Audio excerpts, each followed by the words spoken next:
So clearly, folks, you heard yesterday's podcast as me and Andy were in Philly.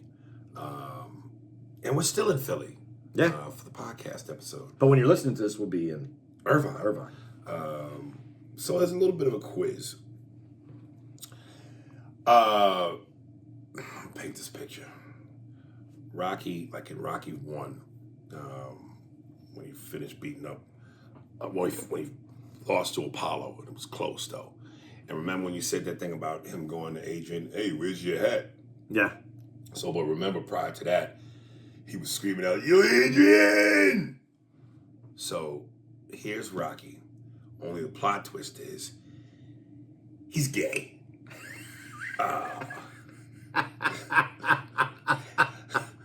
And his lover, instead of Adrian, he's calling to the ring. So, of course, he would go, hey, yo, Steve! All right, coming out of that. I didn't even like that you said coming out of that. All right, coming out of that in 3, 2, 1. Welcome to the emails. See, that's how you do that, Miles Crawley. First one. Dude, I'm sorry, it's not. But the Eddie Murphy joke where it was Ed Cramden and Ed Norton, Ralph Cramden and Ed Norton. Yeah, I try to make them all one word. But Rocky and Paulie would have been. Oh. But I don't do a Paulie, and he doesn't have a specific. But I know what you mean. Yeah. Hey, Rocco. Fuck it. But just. Hey, yo, Paulie, you wanna put down your boxes? I'm feeling kind of horny. Oh, not tonight, Rocco. Hey, yo, if I wanna fuck, you gotta be able to fuck. Hey, yo.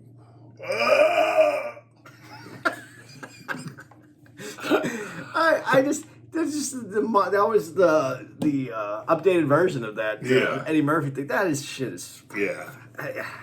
How long you gonna fuck me, Rocco? I don't know. 2, 3 rounds? Maybe 10. Maybe we go all the way. What do you think, Cuff and Link? How long? Hey, Cuff and Link, how long you think I had to fucking box this guy's cheeks? You know? Couple jabs, couple lefts, couple rights. Get the ball bag going. The balls, you know? My balls are slapping up against your wrist. And then you know, is it a knockout or is it a technical knockout? What's the difference, Rocco? I fuck you so hard you fall down. You get up, I fuck you so hard you fall down 2 more times. It's a technical, it's 3. I give 3. That's 3. I give you 1 good shot and it's over. I don't know, Rocco. I'd rather than 1 shot, you know? All right, then, here we go. And he's fucking him. He's Mickey's in the corner. Come on, Rock! Take this bum out! What do you want? Make the guys get fucking staying power. This is the end of our career. Bang, bang, bang. Da-da-da. Hey, yo! I did it! You know, I just want to say, besides my kid being born, this is the greatest night of my life. Hey, yo, Steve! I did it!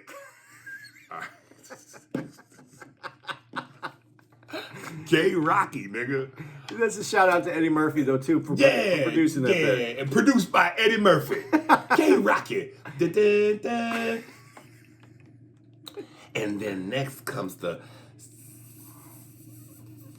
sequel. All right. Hunter Hitch, Paul Mooney. And I like this email because he when that question I asked, how come Paul seemed to turn off the white people or whatever, or couldn't get the white. This is a white guy who's answering this. So, Hunter Hitch. Perhaps white audience never warmed up to Paul because they always felt like they were, and Andy, even you said, he didn't, well, like he said, some white people. Yeah, he didn't have to define it. Right. He never laughed because it felt like they were under attack from him. He never laughed with them, only at them. Also, imagine a white comedian whose act was berating black people. Black people this, black people that. Would that comedian be beloved by black people? Most certainly they wouldn't call him a legend. I respect Paul Mooney for sticking to his guns and doing it his way, but in the end, when you alienate half the audience, you only get half the fame and fortune. Couple things about this. I never put anything past its ability to be done comedically. It would be hard for a white comic to, and I don't know if berate is the right word, because when I think berate, you're already losing. But I think it would be hard for a white comic to fuck with black people, depending on the angle he's coming from. If they had a Paul Mooney feel to it, you probably could be right. But based on the sensitivity of it, and we all know, and you might want to call it unfair, look, man, because of history, and white comics know this too, there's certain licenses you guys don't have that we have. And that's just the reality. It's also about punching up and punching down. If you hold the power, you can't take swipes at people that don't have the power. I know, but Eddie, you said that before. But again, you know, for me to talk about fat women is punching down, some would say. But the joke is so fucking solid, people are dying. Yeah. So there's a way to do everything. There is a way to do everything. You know, and as you said that, Bill Burr isn't always... Bill Burr gets shots in on certain things that are cultural. But he's great at it. He's great at it because, but it isn't talking down. That's the whole thing. Bill says it in a way where it's about just what it is, how it is. But go on. I didn't mean to interrupt you on this. No. And then the last thing is, I almost agreed with you when I first read this about when you alienate half the audience, you only get half the fame and half the fortune. I almost agreed with you, but then I thought about it and I said, Tyler Perry has never played to a white audience. Most of his audience is not only black, it's a specific group of blacks. Families, church-going blacks. And he's a tycoon. So when you go, if you alienate, you only get half the... Tyler Perry is richer than a lot of white motherfuckers in the game. And again, he doesn't have a big white audience. Now, granted, if you get all the monies, black, white, the better. But you don't have to make your mark. And Tyler Perry has made his mark. But Tyler Perry was also introduced to white America by Oprah. But even still, Tyler's demographic ain't white people. No, I get that. I'm just saying that his crossover isn't based on the movies that he's made and the work that he's done. But his success is. His success is. I'm saying, but that plays more, like you said, to a black audience. His fame in white America comes from I don't know Oprah. that white America embraces him like black America. No, I'm saying they don't. I'm saying he crossed over only because of Oprah. Otherwise, but Oprah helped him to reach who? Well, I'm saying his notoriety in white America really just only comes from Oprah. His work is aimed at the black community, black audiences. I'm saying he's in a different... I'm not disagreeing with you on this. Right. I'm agreeing with you. I'm saying his work, the way that he works, is to the black community. The only reason he has a white... any of his white following is actually just coming from... From I hear what you're saying. I just don't know that white following. I'd like to know how deep that runs. I don't know how deep it runs. I'm just saying I do understand how he came to white America. Okay. He came because Oprah had a... From what I understand, is Oprah is the one who was like, dude, you gotta... Well, you know, back when Oprah was Oprah with the show, anything she touched turned to gold. She introduced Obama to damn near white America. But she's the one who told Tyler Perry it was time for him. I want to say I'm thankful, Oprah, for that. Because, you know, when I was in Chicago and I was doing what I was doing, me and Michelle, you know, we knew the Negroes. We hung out. We went to the barbecues. We rolled the dice. We did all the Negro shit. But we needed to cross over into that new place. We needed to get better. We needed more. And Oprah, you did that. Because everybody knows that you are the black female of Jesus. So thank you. I'm grateful. Michelle. Sasha Malo. God bless Oprah. That's a great pancake making, biscuit turning, beautiful black broad. Thank you, Oprah. Thank you, Oprah. Okay. It's got nothing after that.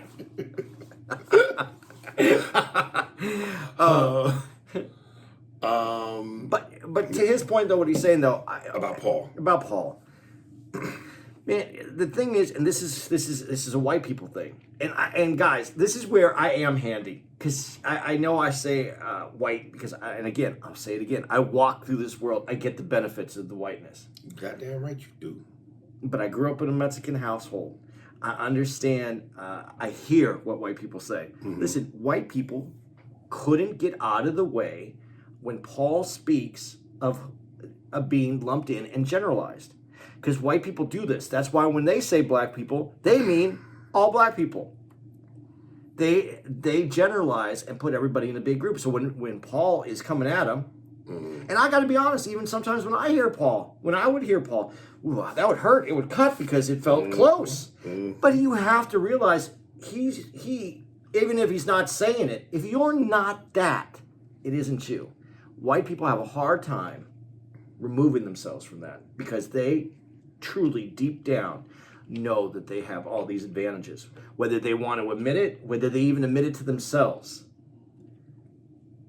And that's where I think Paul was getting at, and that's what white people can't take. White people don't like to be mugged, and my comedy mugs you.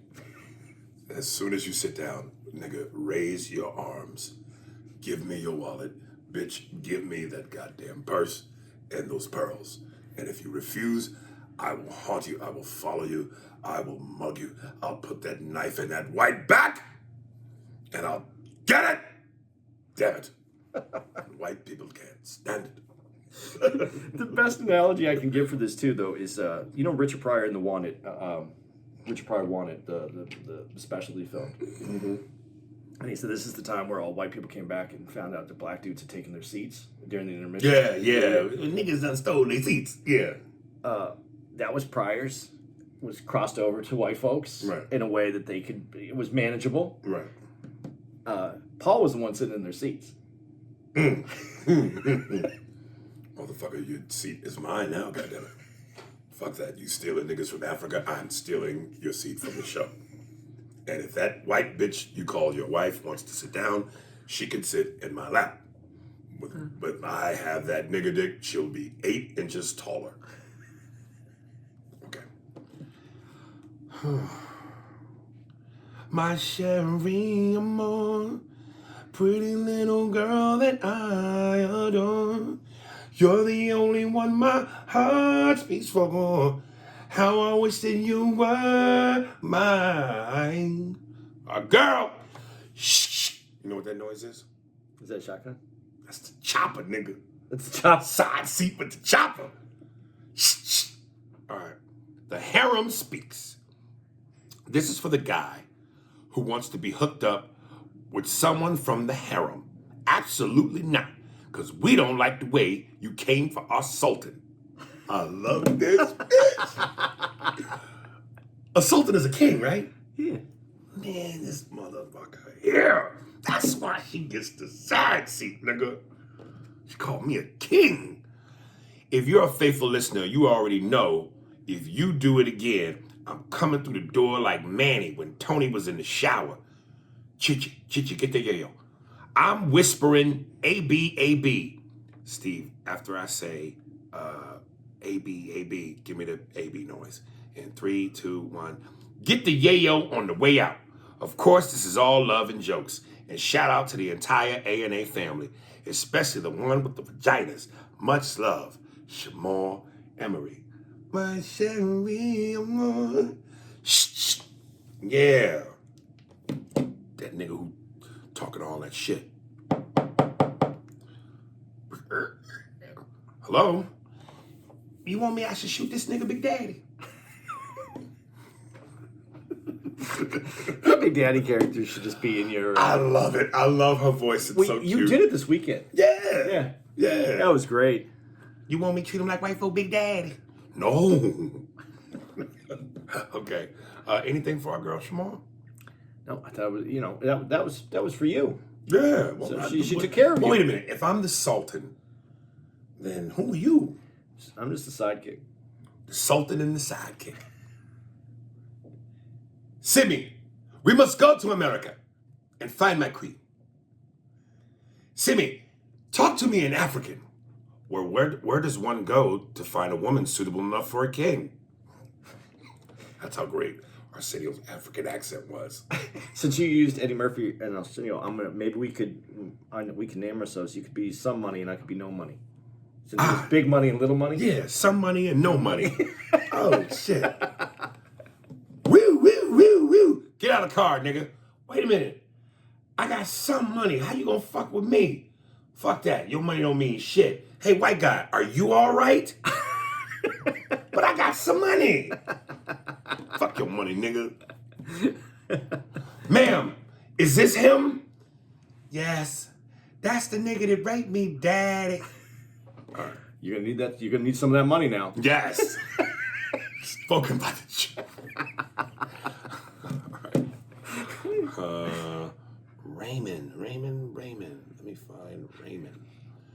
Oh boy, Raymond. Hold on, Raymond. Steve, you can cut all this dead time out, and I'll count it in once I get to it.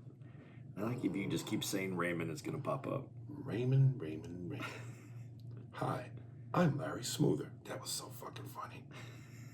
All the beebies in the beebies. That was a good laugh too. Okay, I think this is it. Raymond, 3 year. Okay. We're coming back into this in 3, 2, 1. Raymond Mojica, 3-year listener, first time email. Damn, nigga, you just now coming to the front of the class? All right. What's good, Aries and Andy? If you read this, I will definitely write in again. Well, nigga, pull out your notepad and pen. I have a few topics I would like to touch on. No homo. I would like to hear more about your opinions on 80s movies. One of my favorites being Big Trouble in Little China. That movie has everything 80s about it, and it's definitely a cult classic. Why are you laughing? It's a terrible movie. Is it really? Oh, shit. My main question is, are you two willing to watch Perfect Strangers? It's with Balky. Wasn't that the TV show? Yeah. Maybe I'm too high right now. You are, nigga. But I'm watching it and laughing my ass off. It was funny. There's funny. It's an 80s sitcom. Especially that theme song. Aries, if you need my Hulu account info, I know $10 a lot of money. I got you, fam. Only true gamers will understand the money joke. And he spells it M-U-N-E-H joke. Rest in peace, DMX. I consider myself a gamer, and I don't understand it. I'm not a gamer, so I don't care. So, yeah. You never saw Big Trouble in Little China? I didn't. Is that the one with Jack Nicholson? I don't even remember. That's the one. No, that's Chinatown. No, this is Madonna. I don't. Oh hell no, I ain't see Madonna that shit. and I think Sean Penn. That's where they met each other. Was in that movie. Oh hell no, nigga. Anything with Madonna I'm pretty sure that it's with Sean Penn. I just remember it being because I liked Madonna in. I can't even remember the name. Yeah, and you also said you had liked Madonna because you was a DJ. Yeah, and that would fill the dance floor. And I told you. Lucky Star is a great song. I don't care what you say. I told you in that episode, man. If you don't move your glittery ass from me.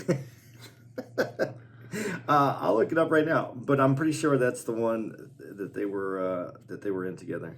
Like a virgin. Big Trouble in Little China. First time. Like a virgin. Oh man, I'm completely wrong on this one. Here's your heart. You found it? Yeah, I fucked up. That's not the one I thought it was. Okay, so this is a different movie. I don't think I've seen it. Kurt Russell, Kim Cattrall, Dennis Dunn, James Hong. Let's see if anybody else. Other than Kurt Russell, I don't even recognize nobody. Yes, you do. Kim Cattrall. Oh, Kim Cattrall. She's your girl from Sex and the City. Yeah. Oh, I really didn't see that shit. I think I got the wrong. I was thinking of a different movie. Now I want to know what movie I'm thinking of. Yeah, well, there it is. No, I haven't seen it. But. So you think you'll check it out? A lot of Asians in that motherfucker. Yeah. Oh, hence Little Big Trouble and Little Batanas. Yeah, well, we'll check it out. All right. I was completely wrong. Sorry. All right. John Carpenter was the director of it. Ain't he the horror guy? Yeah, he does a lot of... What the fuck? That's got to be bad. Kim Cattrall and a horror dude doing comedy. I don't know. All right. This is from Delante Bard. My girl Dee Bard on Instagram. First of all, let me just say, I ain't going to say what it is, baby, but I hope you're doing well. You know, you got me in your corner. This is Dee Bard from Instagram. I'm a female listener of yours. I've been listening to your episodes 27 Pussy Podcast, 90, 91, 118, and recently 257. My mentality and logic as a Sigma woman, Sigma means I follow no one, is a little different than most women. I don't think that all men ain't shit, nor do I subscribe to treating them any less than the man he is. I believe in love and subservience. Subservience, I think I'm saying that right. Yeah. For the right man, of course. Nothing wrong with the way you described how you personally court a woman, but there is everything wrong if she doesn't take the time to get to know you and what you like. Maybe you yourself like massages, which I don't. Maybe you like for a woman to know you for you and not because you're Aries. As who a man is on stage isn't always who he is off stage.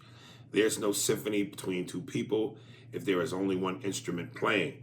You still looking for that movie? I'm looking for a good one. Go ahead. I'm listening though. Some women have a propensity of operating with a sense of entitlement. They, two baby mothers, they dig that pedestal treatment. The pedestal treatment goes way back to Cinderella and Snow White.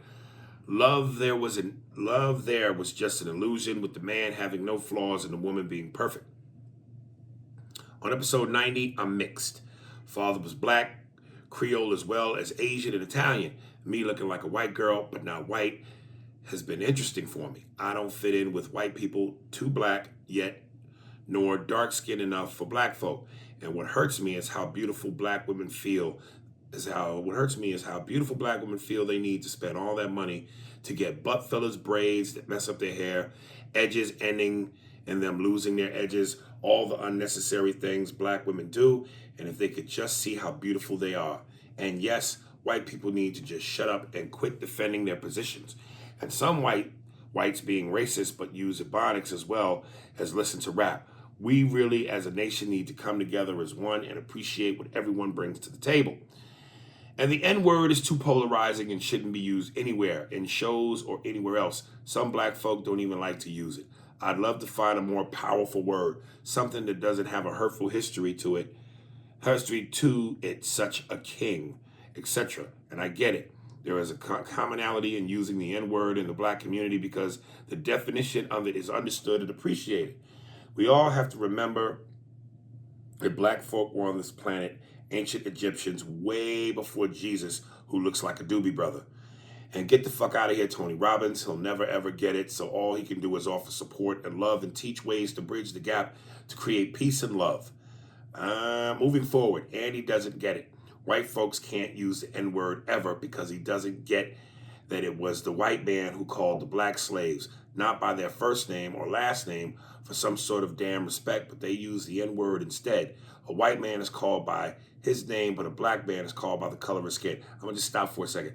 I never recalled you saying the white people should be able to use the N-word. I never said that they should. Yeah, I'm not sure about that one, baby. You might have misunderstood somehow. Hispanic folk are no threat to the white man like the black culture is. They are not powerful. The white man considers them as just a community who has 5 jobs, 50 people living in one house, getting jobs in a Home Depot parking lot, and being quiet and obedient janitors or gardeners. The white man knows when the Hispanic culture as a collective ever come to support our black people while we are under attack, except for picketing. Never. The white man only goes after the race with whom it feels is a threat. Episode 91. If you're handling everything from a woman's mental, spiritual, etc. on every level and maintains his alpha stance, then yes, I'm bowing down to my king. Taking care of everything he needs. Taking, baby. There is no doubt. But feminists are operating in their divine masculine energy, and that creates problems. Years ago, I asked an older couple who had been married for 60 years and asked them what was the secret to their fantastic marriage. She responded that it was his job to bring home the bacon, to provide and give her the love she needs, and it was her job to handle the house and all jobs having to do with it. Furthermore, she was to not tell him how to do his job, and he couldn't tell her how to run the household. Stay in your lanes. They are absolutely in love because she operates in a divine feminine energy, and he operates in his divine masculine energy. She doesn't spend her days trying to emasculate him. It's all a beautiful thing. And you're right. Once a woman meets that man, then there is nothing she won't do for him and do happily. And at the end of the day, anoint his feet with oils. Damn. On episode 116, Emasculation, many years ago, I had to tell my beloved that I was on my cycle. He got a Cheshire cat grin and said, "Is your mouth bleeding too? Gotta find humor in everything." Woo! Episode 118, I love MTV's ridiculousness, and yes, white folks do the most stupid shit ever. Tell Andy that folks don't eat pizza crust unless it's stuffed, LOL. And I'm almost done, folks, bear with me. Episode 257, Andy's white perspective from a mixed woman's POV is frustrating and idiotic.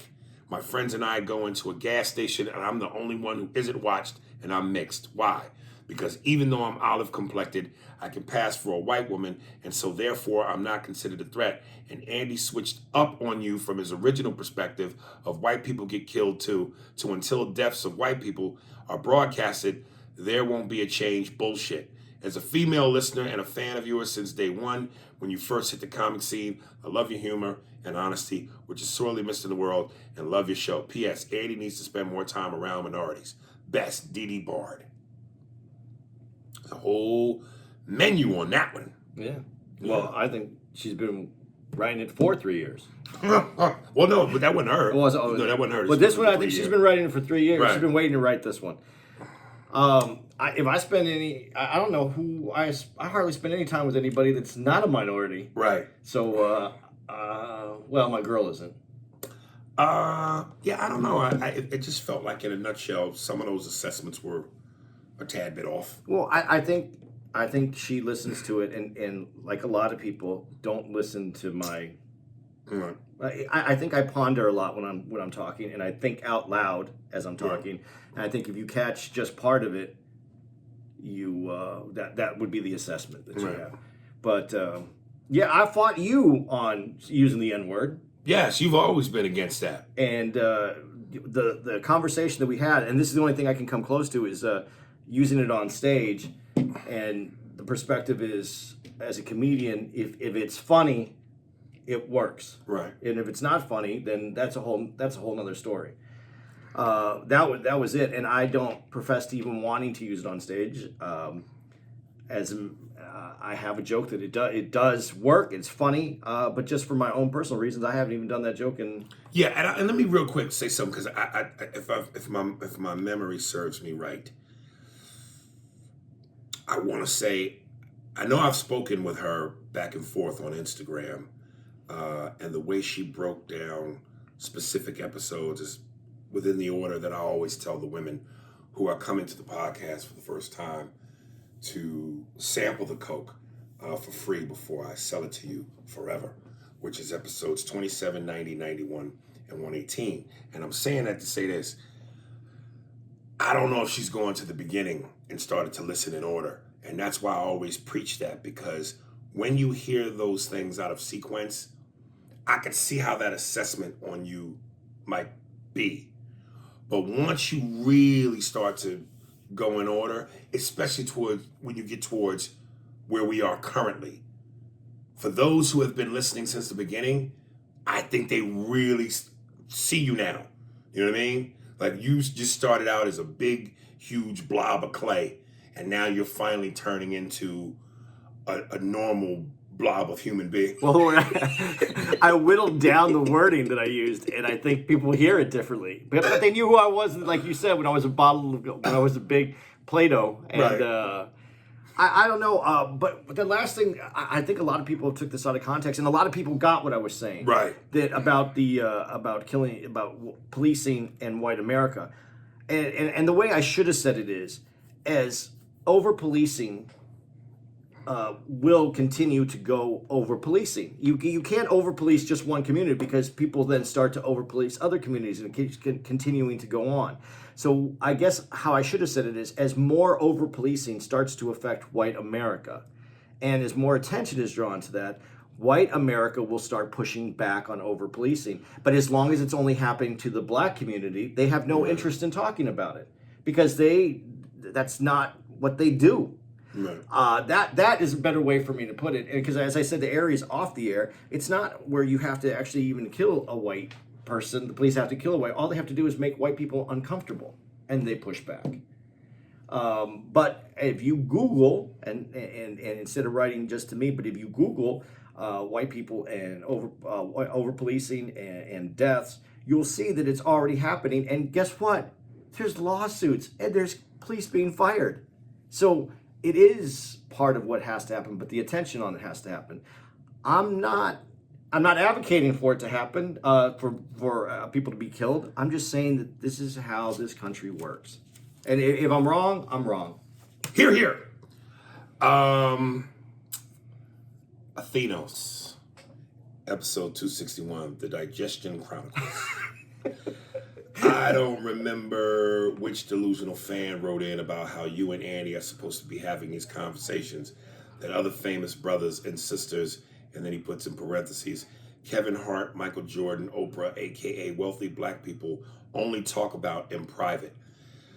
I was cussing the motherfucker out like, how the hell you gonna tell somebody how to discuss or debate a particular subject or topic? Especially when it's the hottest topic in the US since Pryor on Fire, Pepsi Perm Mike, and of course Left Lie A-Town Fortress Fry, sponsored by ATL wide receiver Andre. It's nighttime, B, but your crib look like the sun risen. LOL. Tell that bum ass nigga it's called real talk for a reason. Shit, they lucky you didn't even start clapping out every word with your hands, like every black person has done religiously before catching their first felonious caper. Either way, keep doing your thing, and remember, all black people ain't black.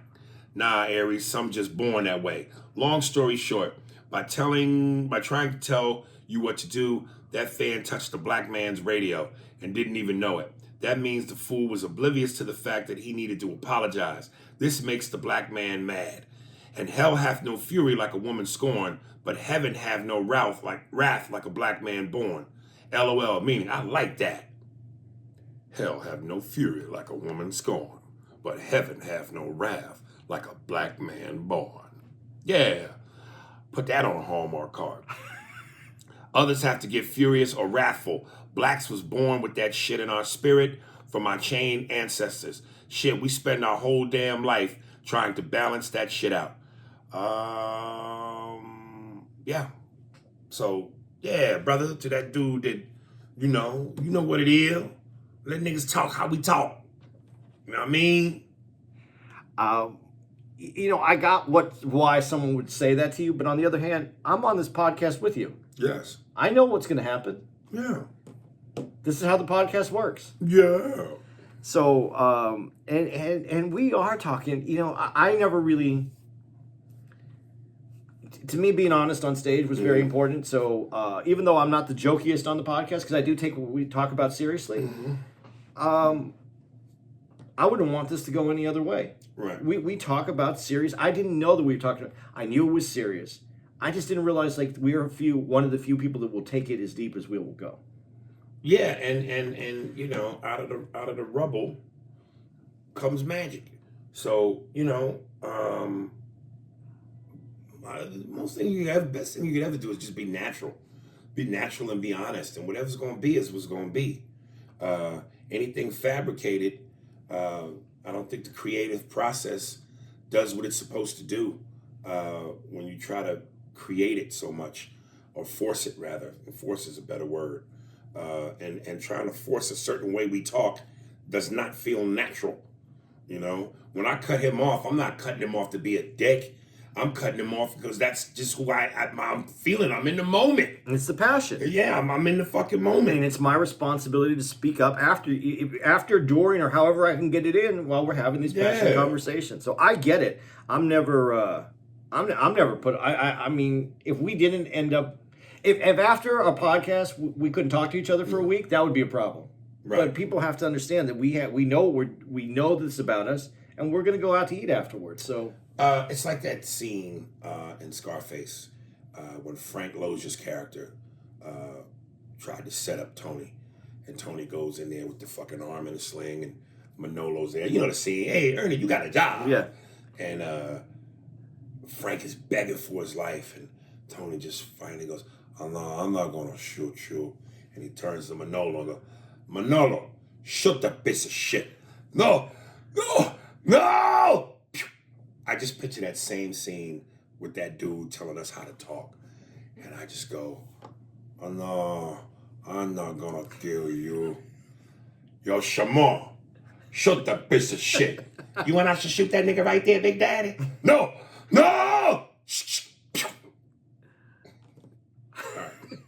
we need a claymation of that. Yeah. Or an animation. Yeah, well, I don't even want an animation. I want to see little figures moving.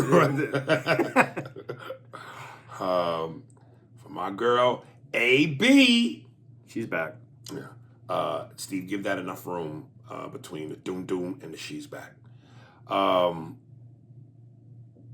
Title, Leave Big Daddy Alone. See, this, yeah. Hey, A&A. It's been a while. I just wanted to pop in and say hello. As a proud member of the Bitch Badge Club, Pussy Powers Unite. I had to throw in my .02 in on the email, and the guy trying to tell you how to run the show. Yes, and she puts in caps, leave Big Daddy alone. I love this. When you did the roll call, I was present and accounted for. Salute to you, Daddy. I have to say that I'm also glad something sexy about being called Daddy, nigga. I don't know. Again, the older I get, the more my inhibitions go away. And I'm starting to like, freaky shit. I'm starting to figure out what I like. I like toes in my mouth, heat on the pussy. I'm going to add to the list, Daddy. Call me Daddy. My girl's too much younger for me to hear her. Call you Daddy? Yeah, I think it would turn you off? Yeah. So you wouldn't accept, ooh, Granddaddy. Give it to the Granddaddy.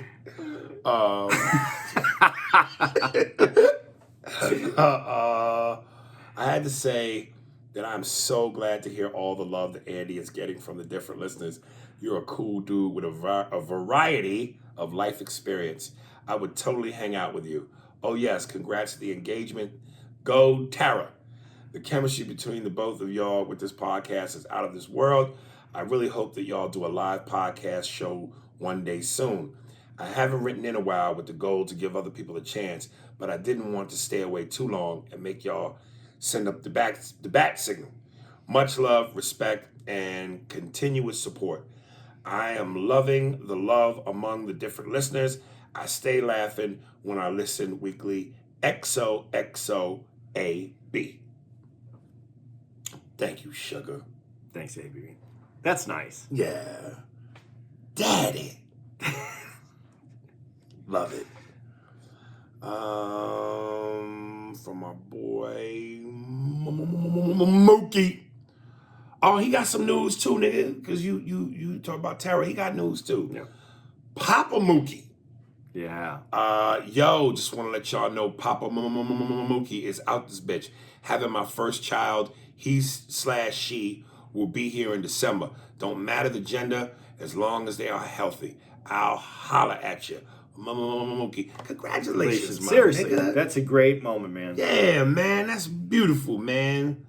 Matter of fact, for the baby born, put the radio up to the stomach and put on the Spears and Steinberg podcast. Please don't. So when the baby borns come out and be like, nigga, what's happening? It's just such a great moment though when you have your first kid.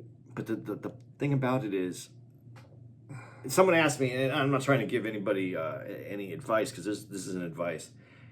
Someone asked me though. They said, how'd you feel when you had that first kid? Right. And what do I have to look forward to? And I said, I'm sorry to tell you this, but having your first kid, you never ever feel safe again. Like, I'm always thinking about my kid. Like, I woke up this morning, I was like, I had to call my kids just to make sure everything was good in their life. Like, there's nothing bad. Because anytime something's bad, or if I see something, they're in Phoenix and I see an accident or something, right away my mind goes to. Excuse me. And that's your life is no longer yours. It's so much more of everything. To me, that's how it worked for me. I just couldn't imagine. I can't imagine how small I used to think when it was just about me. Yeah. Yeah, I never stopped thinking it was about me. And Mookie, listen, I don't know you, but from what I feel like I always get a vibe from people. I think you're going to be a great father, man, because you just seem like a real nice, playful motherfucker. So congratulations, black man. Yeah. Okay. Junebug Spade. Sounds racist, doesn't it? Junebug Spade, yeah, it does sound a little bit like it could be a problem. Spade and that girl, the daddy voice. Baby, I want to know who raped you. It was that nigga, daddy. It was Junebug Spade. Boys, I want you to get your ropes and your sheets, your pitchforks and your torches. I want you to get your pickup trucks. We know who did it. Was it Ranfoot? No, it's Junebug Space. What about Leroy Furious? We haven't seen that nigger in quite some time. But load up, boys. We're going after Junebug Space. Yeah! All right. Power of comedy. What's good, fellas? I just want to tell you guys how much I appreciate the pod. I gotta say the power of comedy is real. Aris, you said a joke on Russell Peters' podcast that had me in tears and definitely made my day better after having a shitty work experience. When Big Daddy Kane was bringing up CeeLo Green as being a dope MC, and your response was, I can't get over him being shaped like R2-D2. He looks like a propane tank. Bro, I damn near drove off the side of the road in laughter. I say that to say the profession you and Andy are in can affect people in positive ways. Whether you realize it or not, your talents bring joy to people's lives. As I said before, I had a really bad day at work. I almost brought my bad day home with me. And you don't want to do that. I don't know if you got kids or a girl, but some dudes do that, and everybody gets beat up. I said, I want my goddamn dinner when I walk to the door. Hi, Daddy. What? Flat. Ah! That didn't work, but fuck it. But listening to you during that 30-minute drive home made a difference and changed my whole mood. Comedy, along with music, can change people's lives. I want to thank you both for the pod. I listen religiously, and it helps me get through my day. Anytime Aris says in the Southern girl's voice, Daddy, that nigga raped me, I laugh for at least 20 minutes straight. I can't wait until you guys come to New York. Caroline's is back open, so hopefully we can book a weekend ASAP. And I emailed you back, bro, and I told you I don't do Caroline's. My club is Gotham. I would love to do Caroline's because I just like the location. It's right in the heart of everything. Of everything, aka Times Square. But Gotham's cool too. It's just, it's near the meatpacking district, and you know what that means. Steve, do me a favor, play It's Raining Man. But let it breathe a little bit. Just, it's a raining man. Hallelujah, it's a raining man. And then cut it off. Coming at it in 3, 2, 1. So when we come to New York, come fuck with us at Gotham. It's in the Chelsea area, actually. Is it really? That's not the meatpacking? It's not the, no, it's not It leads to the meatpacking.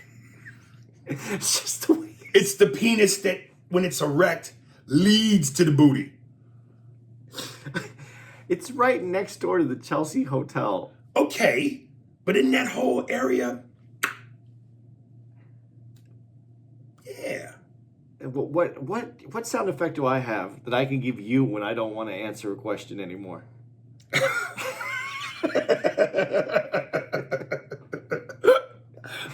Think about that. That's your homework assignment.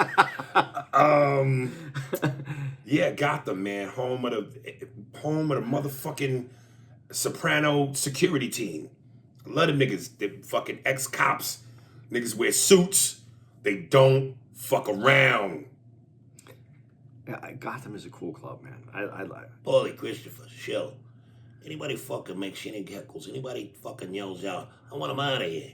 I don't want him fucking with the comedians. So we make a fucking bread and butter.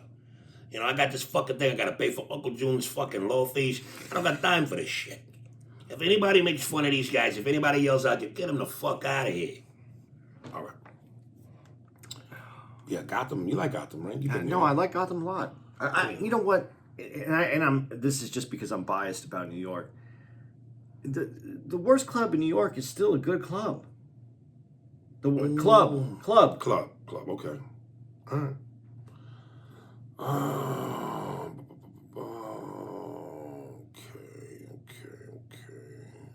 I got to get you to go over to the Stand, though. The Stand? I love the Stand, man. I mean, it's. I meant to tell you, if we go ahead and finally ink this deal, God damn! With these podcast guys, they said it's above the cellar. Yeah, but now I know you'll love that. Yeah, no, that's nice. But the Cellar and the Stand, Gotham, Carolines. I mean, these are some of the best clubs in the world. Right.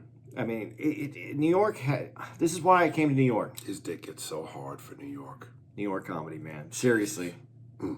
I mean, if New York was a woman for comedy, Andy has fucked this bitch. Yeah. Stand up New York. Ways. Stand up New York. I mean, this is just. I just can't. There's just a different feel out here, man. James Gillis comments Paul the podcast and Tiffany. Hey, Aris, felt compelled to let you know my thoughts. First, I could hear the frustration in your voice about how people handled / reacted / respected or lack of Paul's death and also career. Your Paul impressions are absolute fucking magic. You have an insane power to channel people. Because I'm an X-Men, nigga. I'm a fucking X-Men. We're the future Charles, not them. Raven, Aries. All right. It's truly amazing. When I saw the news about Paul dying, it was 4 days after he died. 4 days. That to me seemed weird because when an old white person in Hollywood that I usually don't know dies, I'll know about it within minutes. And I follow comedians and Paul on social media, but no one was fucking talking about it. Paul Mooney is a person I am beyond enamored with, read his books, seen every recorded stand-up, followed his career. I absolutely love how he used his brain. Your monologue about him daunting white people in his dreams on Spears and Steinberg made me smile, and it meant a lot. I've been feeling really weird about Paul being gone, how great he was, what I would have said to him if I met him, etc. Your impersonation was what I needed to hear. Thank you. About people reposting your tribute. Fuck that noise. As someone starting off in the podcast world and local comic myself, I hear you 6,000%. Tiffany wouldn't have the doors open for her today if Paul Mooney and people like Paul didn't exist. I don't care what fucking show you're hosting or what network is considering you, repost that fucking tribute. As for her protecting the brand, that whole phrase can go fuck itself. It's a thing people say when they want to hide and shift blame. Here's my thought. People like you and Paul are treasures. You don't want the support or the connection with people who will switch it up on you over money. I don't care what the reason is. You're a real fucking person, and people like you make people like me really thankful for you. That honestly pissed me off that she wouldn't help you shine. But you can't expect anyone to treat you the same way you would treat them. That's not how garbage people work. I could talk about this all day. If there's any chance I could interview / shoot the shit with you on a podcast I'm creating, that'd be fucking dope. Stay safe and well, and keep this shit up. Huge fan, James. James, I want to pull some of the sting out of what you're saying. Look, I still got love for Tiff. You know, if she don't ever put me in anything, if she don't ever fuck with me again, I'm happy for her success because she deserves it. I always thought Tiffany was a question of time, not if, but when.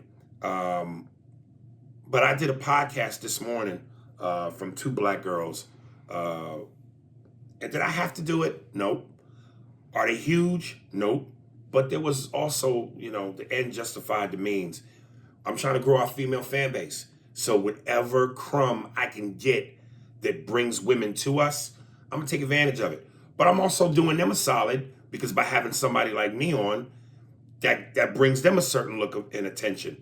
So I would be a hypocrite if I said black people need to stick together and work and help, and I'm not doing that. But I just think that, with fame and money and power and stature, and the more of it, the higher of it, the bigger of it, it fucks with your head and it fucks with you, And I get what Andy's point was about her brand. I understand that. I just thought my point was valid too. And look, if it's safe enough for everybody else, it should have been safe enough for you.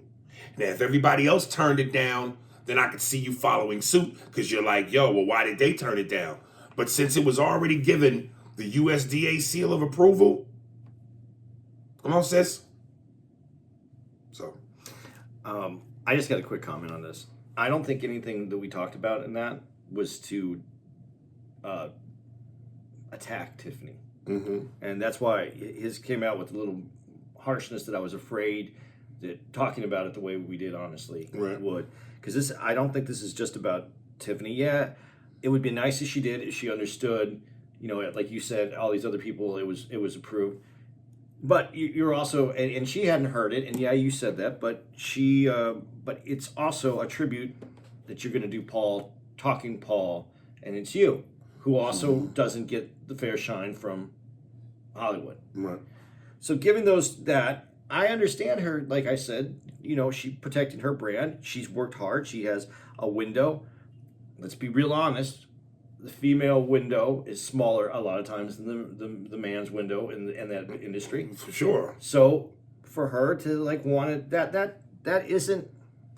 I understand it would be better if she just came at it with all love and goes, "Oh, they posted it, sure, Aris," or at least go, "Aris, love to post it. Let me just listen to it first, real quick, because you know my situation." Right. That would have been fine too. Right. You didn't get that, and I get that, but I don't want this. This has a lot more to do with the industry than just Tiffany, and how the industry can twist someone's arm a little bit. Let's put it that way.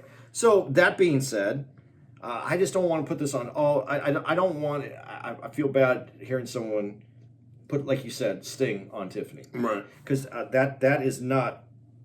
I wouldn't have felt comfortable talking about it if I would have felt that was the direction. I think. Listen, I'm not going to be the guy to lead the charge to go, fuck Tiffany. I'm not going to do that. No. Because again, I know why she's leery. But you are the Paul.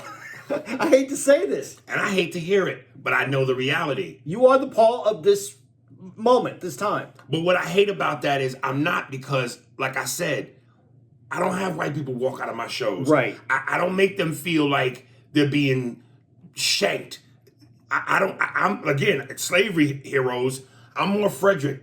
I'm more Harriet. I'm not Nat Turner. No, when I say that, I don't mean that you are. I know what you mean. Your act isn't that way. I mean the way that you're perceived and handled. Yes, I know what you mean. Okay, so I understand her thought process as well. Mm-hmm. Not saying I agree or disagree with it. I'm just saying I understand it. Right. J.V. Hunt, I think this is a female. Thoughts on Tiffany and Tommy, Spears and Steinberg podcast, email number 4. Hi, Aris and Andy. First, I want to say congratulations, Andy, on your engagement. Thank you. That's awesome. From what you've spoken about relationships with Tara, you guys seem to work well. So I wish you all the best. Also, I agree with Aris that your life definitely sounds like Grand Theft Auto. It sounds like you've lived many lives before, so please continue to share your stories. Secondly, thank you all for reading my last email on the show. I almost sent a Coast Soul-like email to complain. LMAO. And no, I'm not white. I'm a young black woman. And Aries, to your question about whether Tiffany Haddish was being Hollywood or protected the brand when you asked her to repost your Paul Mooney impression, I think it was both. You have been kind of blackballed by Hollywood, so I agree with Andy that Tiffany has worked so hard for so long that she probably doesn't want something like reposting your post to be the thing that derails her ascent to greatness because some industry people have a bad taste in their mouth about you. I don't think it's necessarily all the way personal. But then again, I also think that if black entertainers wanted to, you all could fund your projects together, or even with grassroots crowd funding, so you don't need Hollywood to validate you. Now let me stop right there. And that's my bigger point. Yeah, that was your bigger point. It's ridiculous that we are still hat in hand, feed me, boss, when we have the ability to feed ourselves. When we have the ability, based on our buying power and black dollars and what we generate, why are we still doing that? Where is the DreamWorks a la Spielberg, Katzenberg, and David Geffen for us, a la an Oprah, a Jordan, another third party? Why are we not forming like Voltron? All right. But you do have that going on in Atlanta right now. With one guy. It takes one to start. It should have been a bunch a long time ago. Niggas ain't just come into wealth and success. But I'm not disagreeing with you, but that's not what it was. It is what it is right now. Okay, and it is what it is, but it should have been a long time ago. But let's play fair and build from that. It's been done by people like Tyler Perry, and I know his work has declined in recent years, but still, his success speaks for itself. But this negative talk, Aris, isn't helping as well.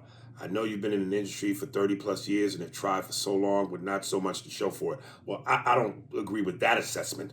I've had plenty to show for it. I don't have to show for it on the level I'd like, but you don't just go 30 years and don't have enough in the gas tank. I think it was just miscommunicated. I think that's well, what she then, meant. sweetie, you need to call Larry Smoother. But continue to stick it out.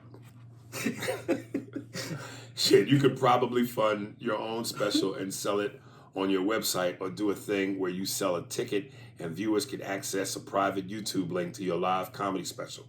I saw another comic do that, and I went to that virtual show. I would for damn sure do the same for you if you do something like that. Just an idea.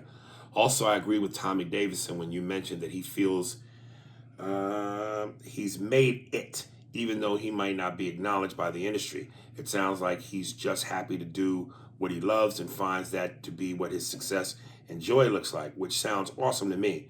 In my eyes, your success shouldn't be wrapped up in acquiring things and fame, because if you continuously chasing after that and you don't get it, you're probably going to be miserable. At least that's just my thought, as I'm not in the entertainment industry. Peace, Josie. What do you got? I mean, you know, I hear where she's coming from. I don't agree with every point of view.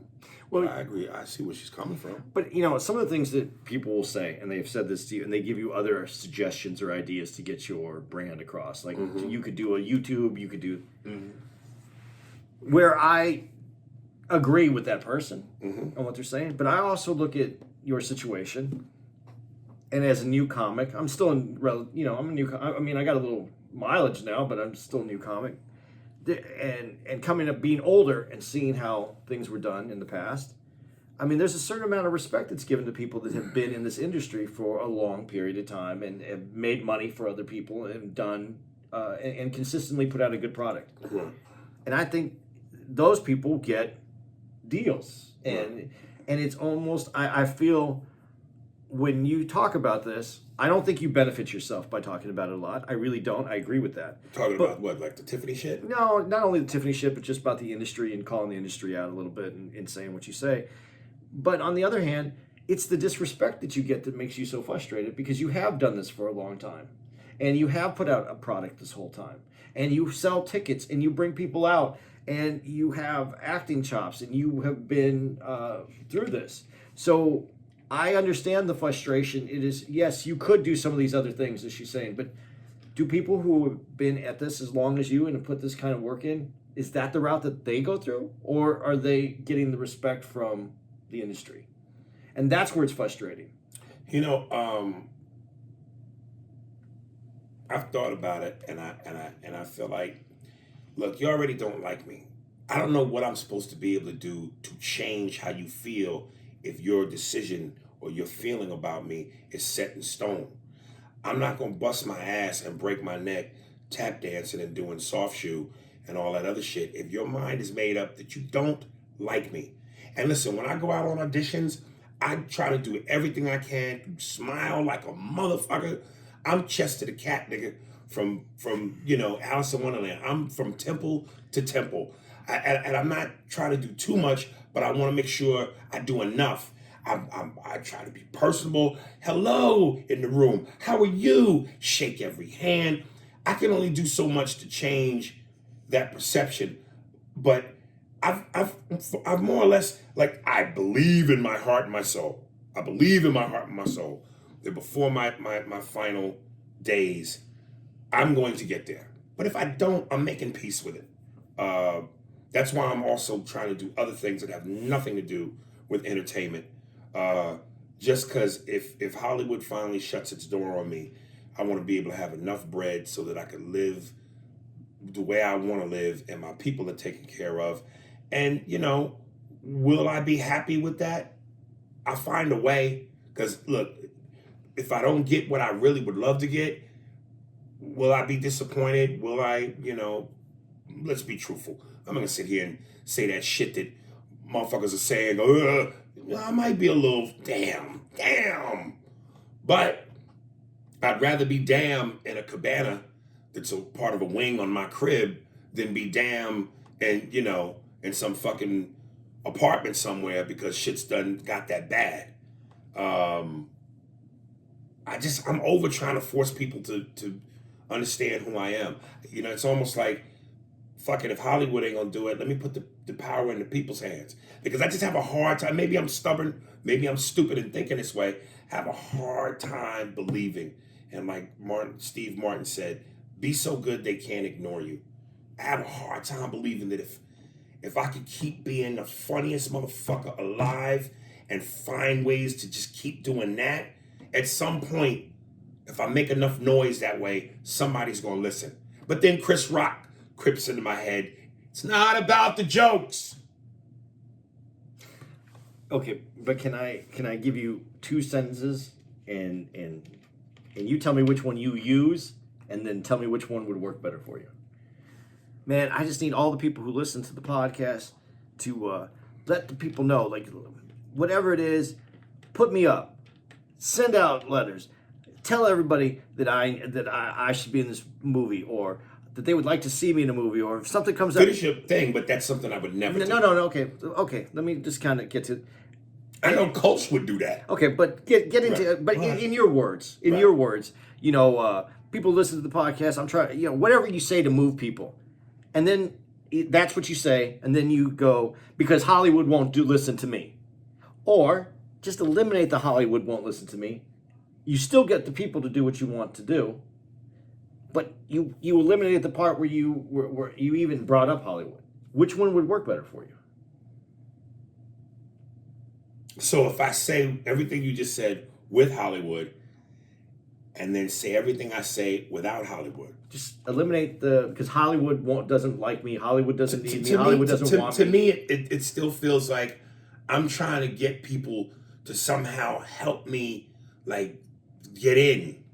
Well, going back to what Chappelle... And that to me feels a little like begging. No, but how Chappelle said it, and I love that Chappelle said, he says, I'll just take it. You can take it without telling him you're going to, but you don't have to tell him you're going to take it. You don't have to say from Hollywood, I'm going to take it. You want your star to sparkle. So in other words, don't tell the white family, hey, I'm gonna rob you at midnight. Just rob them at midnight. If that's what it takes. Why let them know? I mean, going to Hollywood and calling Hollywood out isn't going to get that next step because it's always first of all, nobody in Hollywood is listening to this podcast. No, but they hear you somehow through whatever. And remember, as we talked about this, Hollywood's changed. The person at Netflix isn't the same person that was at Netflix when you went to Netflix. But the stories that what you will say is what continues to put those people off. I'm not trying to judge you. This is not. I'm trying to say, listen, as industry changes, people change. Why do the new people have the same opinion of you that the old people do? It's because of what has been putting out there. And the only one who can stop putting that out there is you. And that's how I get pussy.